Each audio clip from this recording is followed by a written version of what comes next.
Ignition and liftoff.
This is not an advanced combat base thousands of miles from home. This is Nellis Air Force Base near Las Vegas, Nevada.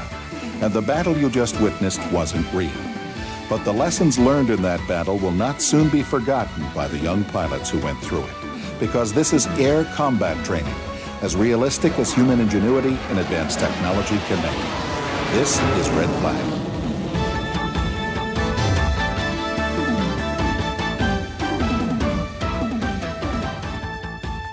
The real name of this whole game is the most realistic combat training possible.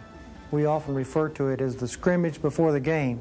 But what the real bottom line is, it's the best possible training we have any place in the world and get the closest we can to combat situation. Colonel William Luke is the commanding officer of the 4440th Tactical Fighter Training Group, the home of Red Flag.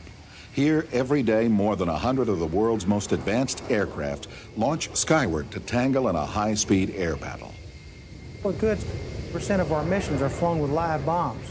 It's not unusual for 60 aircraft to be across targets in very close proximity in less than 10 minutes.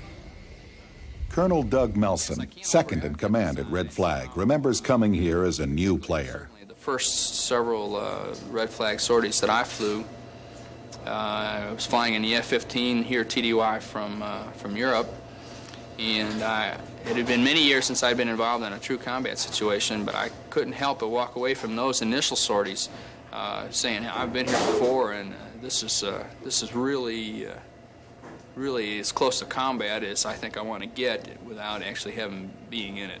Since the earliest biplane battles, the technology and techniques of aerial combat have changed dramatically.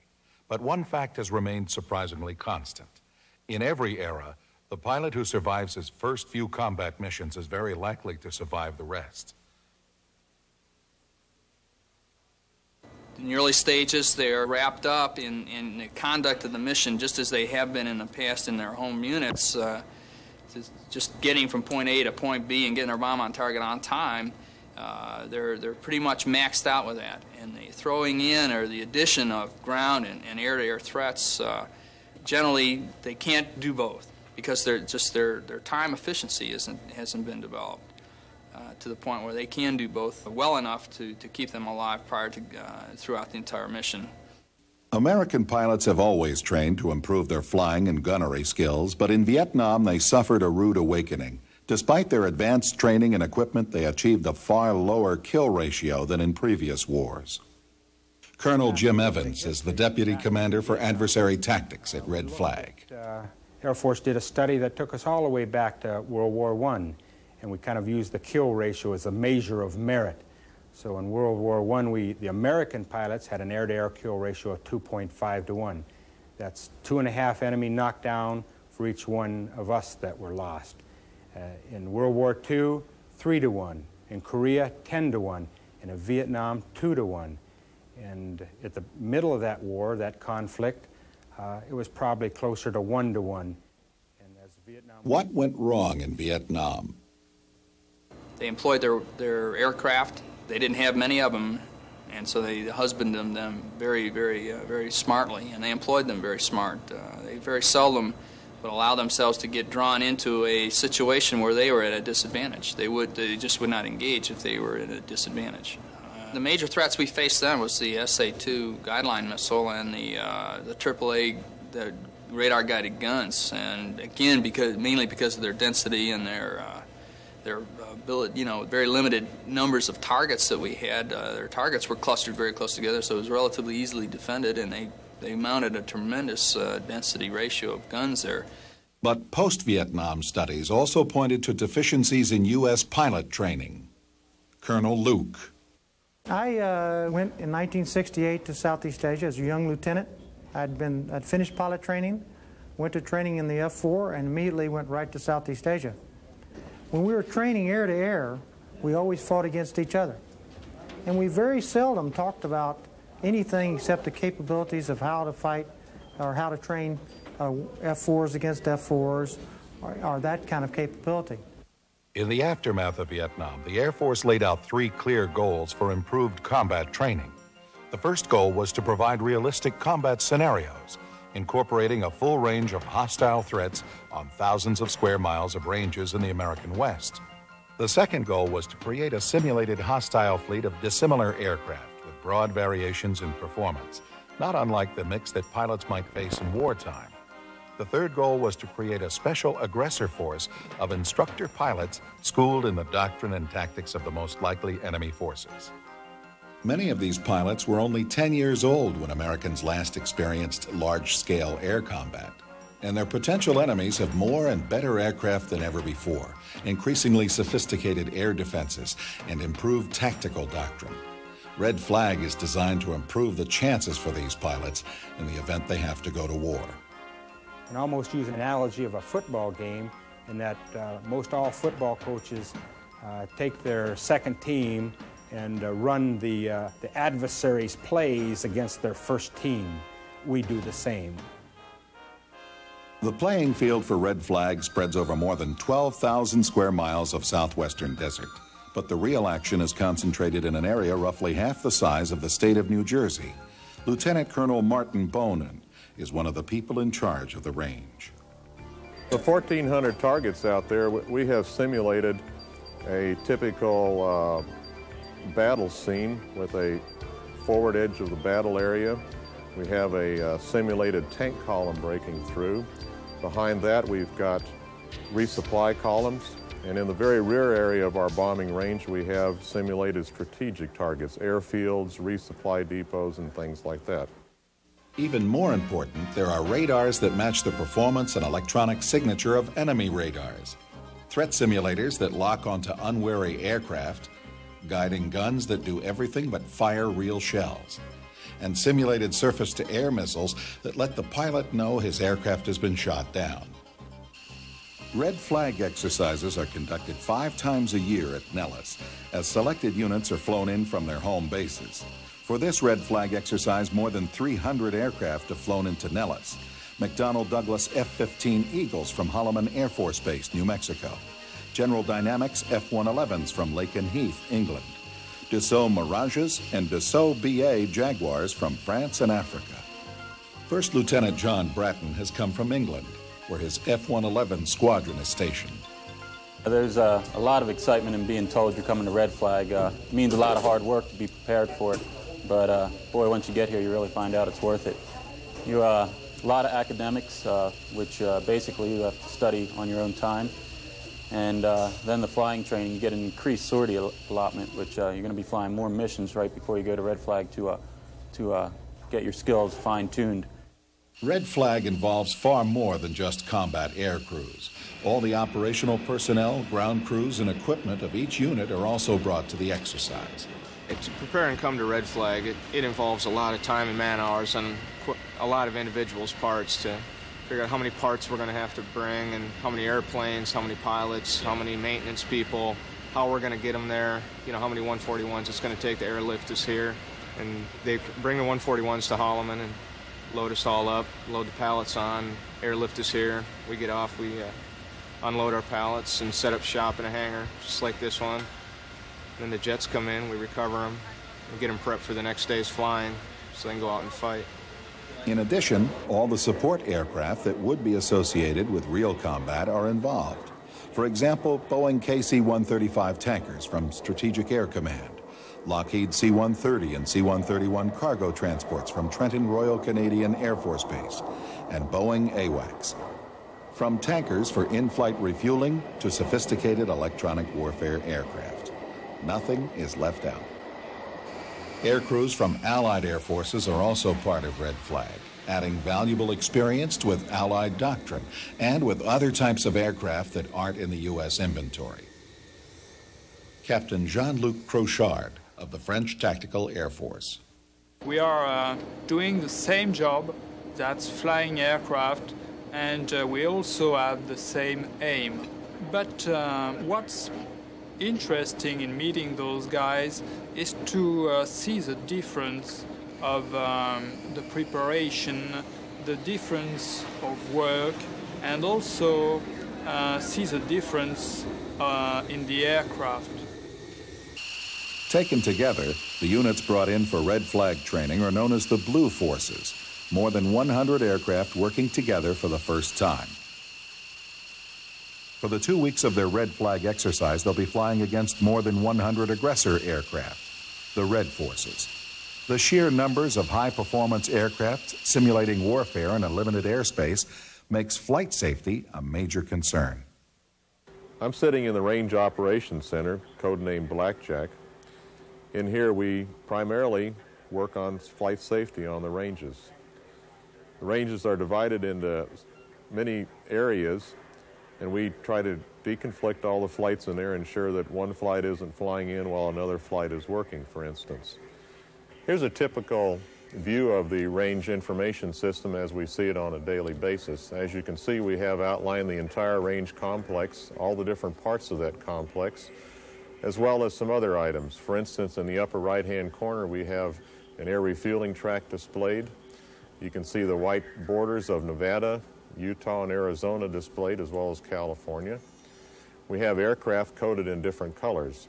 For instance, we have our aggressor aircraft coded in red, and our Blue Forces are generally coded in green. No matter how you look at it, Red Flag is simply the world's most sophisticated and fully equipped training ground for aerial combat. This is the Adversary Tactics Building at Nellis Air Force Base, home of the 64th and 65th Aggressor Squadrons.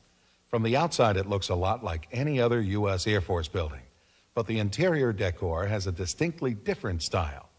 This is where aggressor trainees, both pilots and ground controllers, are immersed in the culture, history, and military doctrine of their most likely air war opponents.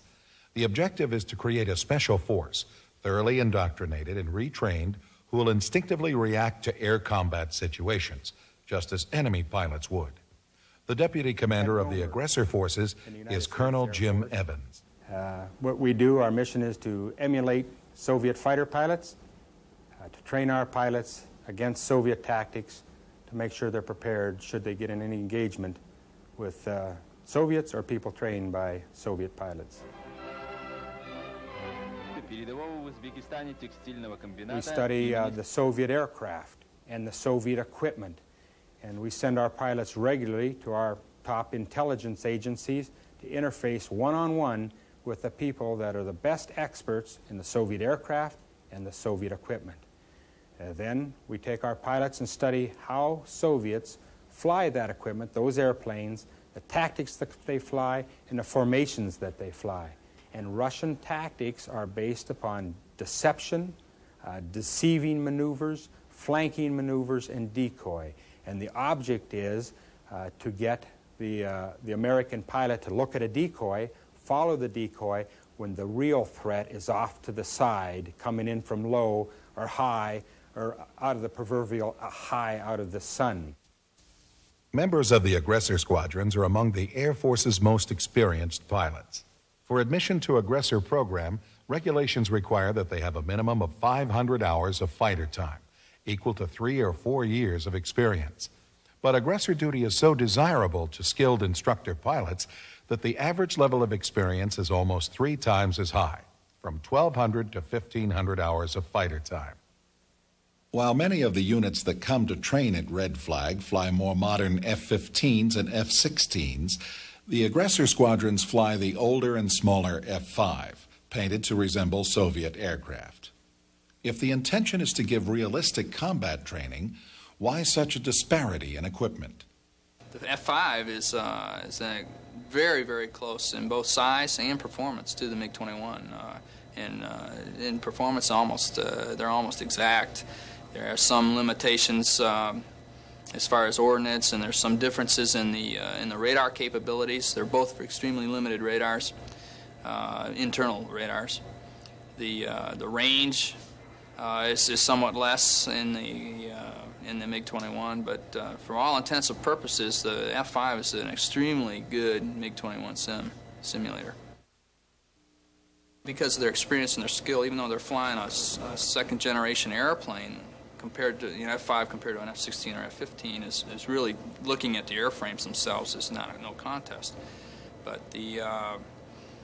when you put that experienced pilot in there, he could generally outfly the student or the operational pilot almost any day, any given day. And as I say, the objective of the aggressor program is not to do that. The objective is to go out there and provide that realistic threat so that the operational pilot will learn, expand his capabilities and his experience, and not lose in a fight with a Soviet, if he ever, or a Soviet client state or client trained individual in some future combat somewhere. The aggressor squadrons in Red Flag have their own specially trained radar intercept officers, like Captain Keith Russell.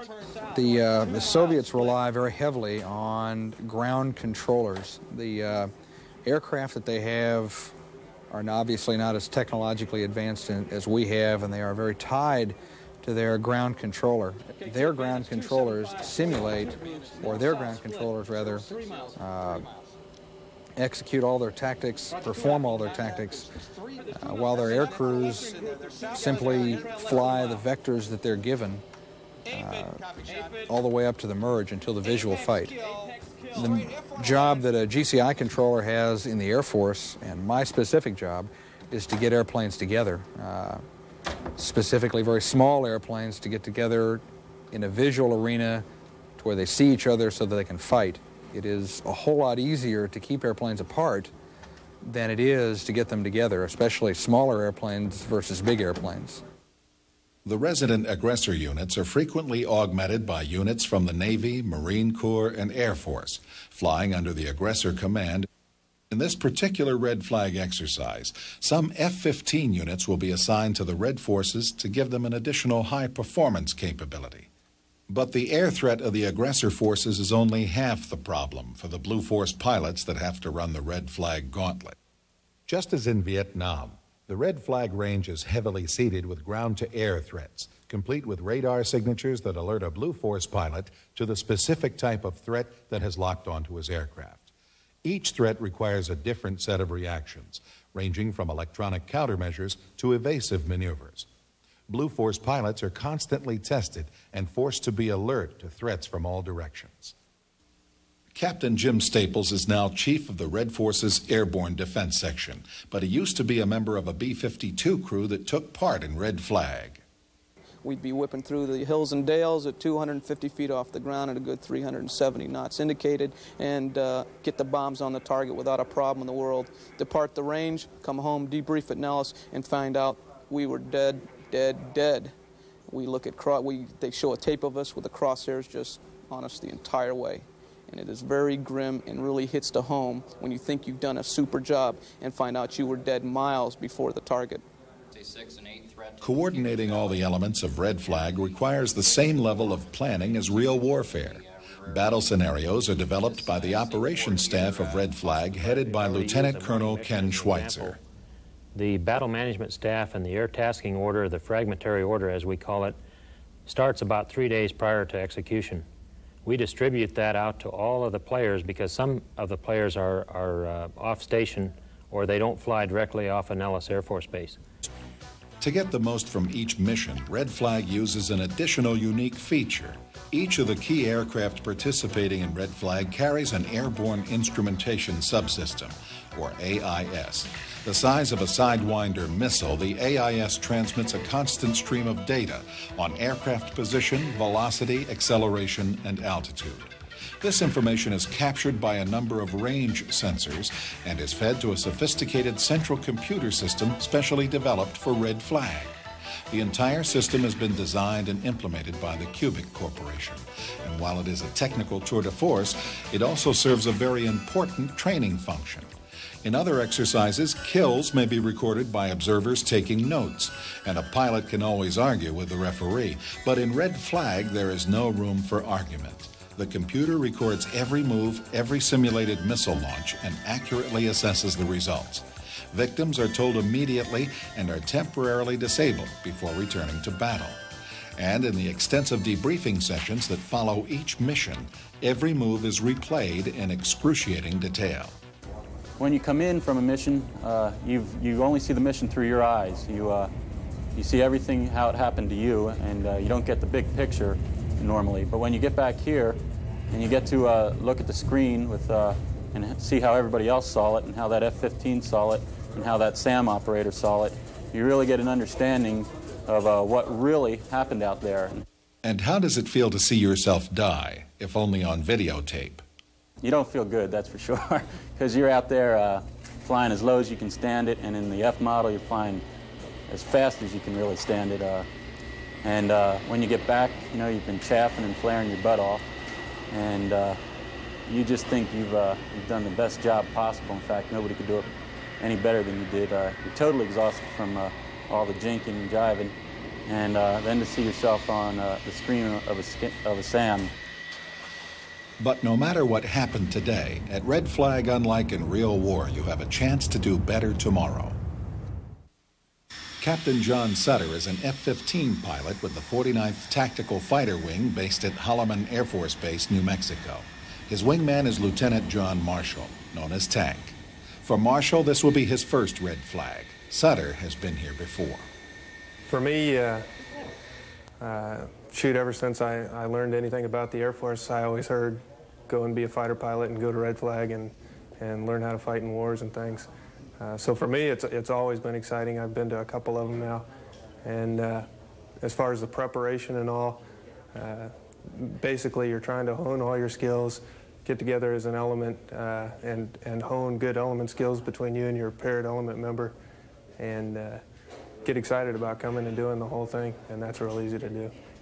As a wingman, my mission primarily is to support him, to make sure that when he's going in to get a kill, that his 6 o'clock is clear so that another aircraft doesn't come in and get him. And again, it's such a target-rich environment out here. Generally speaking, he'll engage and clear me to engage because there's just enough of them. But my primary role is support, and actually it's a very important one out here. Like I say, there's so many aircraft that it's very easy for him to be going for another aircraft and have one come up and get him from behind. My job is to make sure that doesn't happen. Marshall and Sutter have completed the necessary flight training and study for Red Flag. Like the other pilots arriving for Red Flag training, they look forward to matching wits with the aggressor forces. But before the exercise begins, they learn that they will not be flying against, but as a part of the aggressor forces. In order to provide a better training scenario and give the Red Forces a more formidable array of aircraft, the F-15 wing from Holloman will be flying under the control of the aggressor forces. The sudden change in plans doesn't upset Sutter. In fact, he welcomes it. Actually, in this Red Flag in particular, being part of the Red Force is an advantage to us. I think it more closely resembles the type of mission I would expect to have to fly, especially in a European-type environment. We, instead of escorting strikers across a FIBA or a hostile territory, which is not something I look forward to doing, we're playing more of the defensive type role, operating in lane and area caps, using our radar, which is what we're best at also, detecting the large forces that are coming at us and killing as many of them as we can. Sutter and Marshall fly one of the world's most advanced high-performance aircraft, the F-15 Eagle. It's a fun plane to fly if you're if you like flying, which obviously everybody that's here does, then you couldn't ask for a better airplane to fly. The responsiveness of the aircraft is unbelievable. It's got an excellent turn rate. It's got a great sustained turn rate because of its extremely powerful engine. It's got a thrust to weight of better than 1, which gives it all kinds of acceleration and an extremely good climbing capability.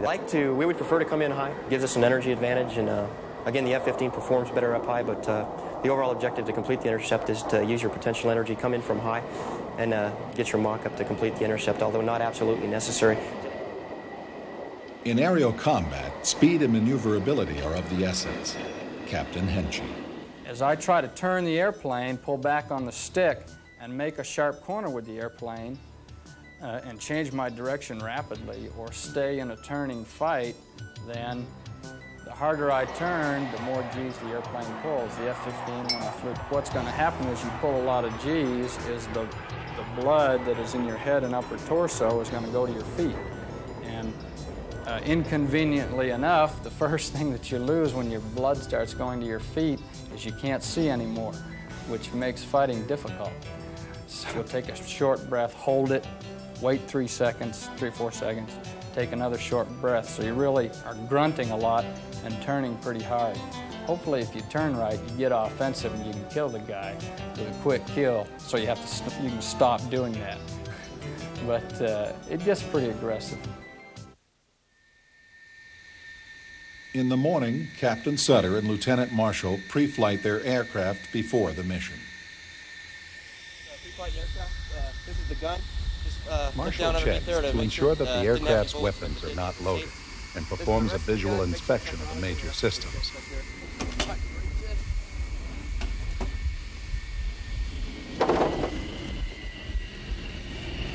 Again, the rest of the pre-flight's just checking the airplane itself out, make sure the tires are good, landing gear, just really basics. You're not trying to buy the thing, just check it out, make sure it's pliable. The heavy schedule of daily missions places a strain on the highly sophisticated weapon systems, just as operations in real war would. So Marshall and his ground crew take special care to ensure that things are right. Pre-flighting the AM-9 now, this is our heat-seeking missile. Make sure it's got plenty of argon. The Sidewinder is not armed for actual firing on the range, but it's linked to the airborne instrumentation subsystem. A simulated firing will register on the range monitoring system and compute the likelihood of a kill under those specific conditions. In today's battle, the Blue mission is to attack the advancing Red ground forces with F-111 bombers and F-4s. Sutter and Marshall will be part of a force of 8 Eagles that will rendezvous with tankers for aerial refueling, then fly high air cover for the Red forces, while the remainder of the Red forces flying F-5s provide low-level support against the Blue forces. Sutter and Marshall's mission is to attack the Blue Force aircraft from their high position as they enter and exit the combat zone. I'm the mission commander for the F-15s today. We're going to go out with 8 F-15s at one time. We're going to pre-strike refuel, so we're all topped off with gas, and then we're going to push all 8 aircraft. We're going to be up high in the contrail level, so the strikers see us coming, and then at about 20 miles we're going to disappear out of the cons. As the mission begins, the runways at Nellis scream with the closely timed launch of flight after flight of aircraft. Once they're airborne, the aerial dance begins. Split-second timing and extraordinary skill are the order of the day.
Two ship. Roger, copy, kill. That's one kill. From F5 right in. Turn 12,000.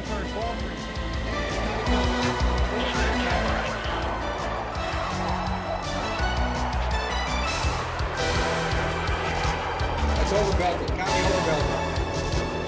Okay, kids, that's you. Just northwest of belted. That's the kill.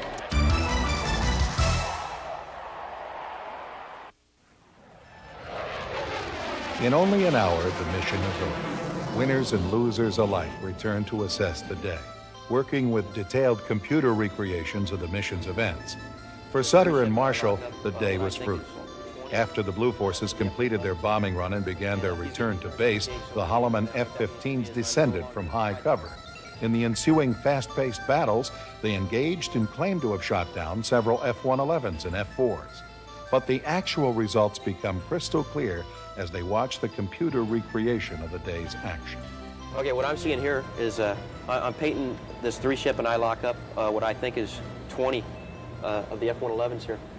And he's given me clearance to engage, so as a wingman now, what that means to me is I'm no longer tied to my responsibility to maintain visual on him. I'm cleared to go ahead and engage the threat that he's cleared me on there.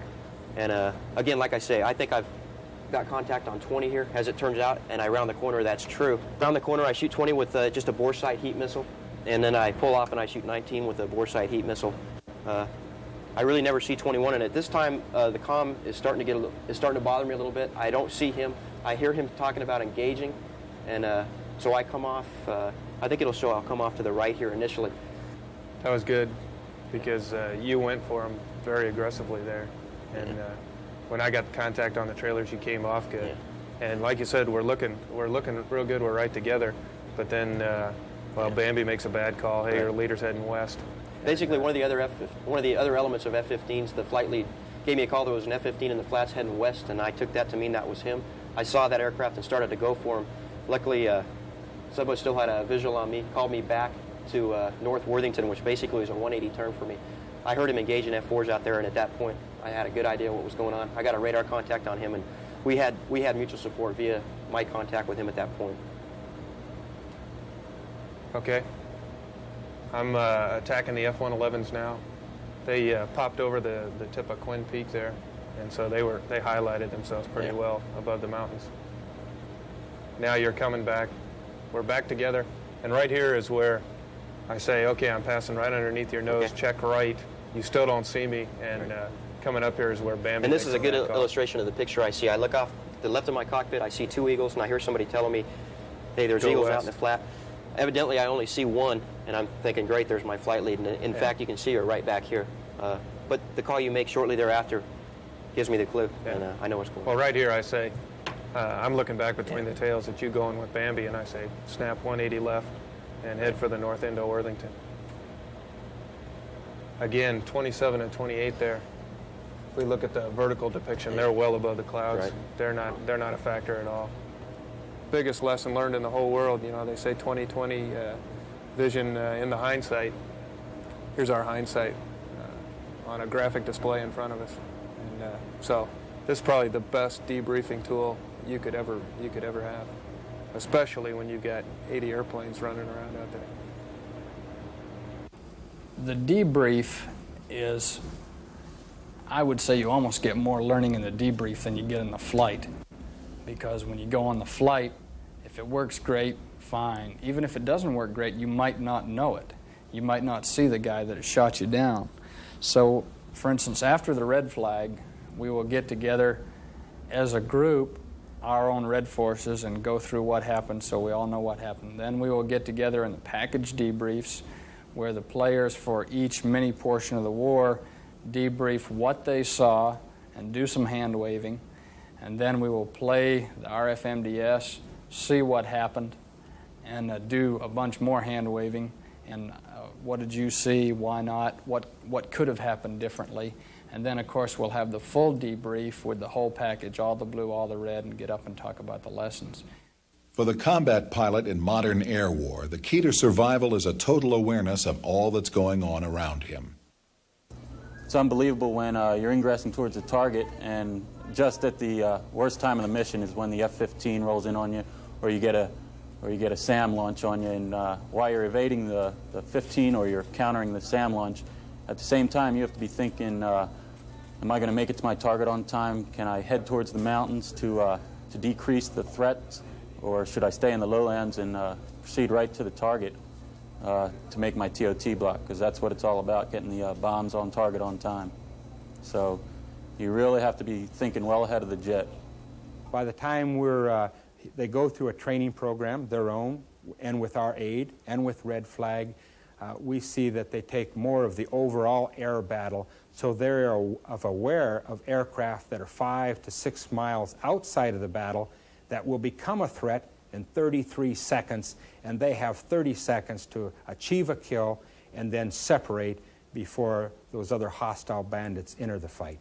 When we go to fly against new pilots that are new to the weapon system, we can see right away during the first week on even simple scenarios where they're making a lot of mistakes. They make a mistake and they're going to die. Of course, it's on videotape and it's not the real war. As the week goes on, we may be stalemated to a more neutral. We take our lumps and they take ours. By the end of the second week, we're losing. And when we're losing, that's the whole point of our mission. That makes us feel good because the blue forces, the American Air Forces, are winning. The experienced players, like Captain Sutter, still grow from their Red Flag training. The first time I came here, I was a fairly junior guy, brand new wingman, and they put me on the wing of a more experienced major who had F4 and F5 and F15 time. And so I think my first Red Flag was really the best learning experience of my life because brand new right out of the chute, got the chance to participate in a large exercise like this. And yeah, I learned a lot, an awful lot.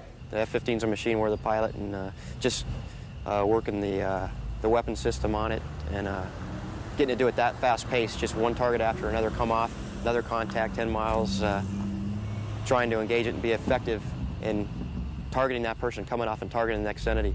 I think from that standpoint that Red Flag really served that purpose well. Tank has really grown through this exercise. Day one of the war, doesn't really know what to expect from a Red Flag exercise. First day out there, his primary job and the thing he's really concerned with is just trying to stay with me through the whole thing. As days went by, now he gets more comfortable with what's happening in the area. He starts to expand where he's looking, what he's doing with his radar. He's going to come out of this now, and he'll come back to Red Flag again someday, and he'll be the old head, and he'll be teaching the new young guys what to do. The old heads and the young guys, passing on the fine art of high-speed survival and aerial combat. If these pilots are lucky, if all of us are lucky, Red Flag is as close to the real thing as they will ever come. But luck has run out before, for nations as well as for individuals. If you would have peace, prepare for war, goes the old saying. Or as the Red Flag motto puts it, we train like we plan to fight.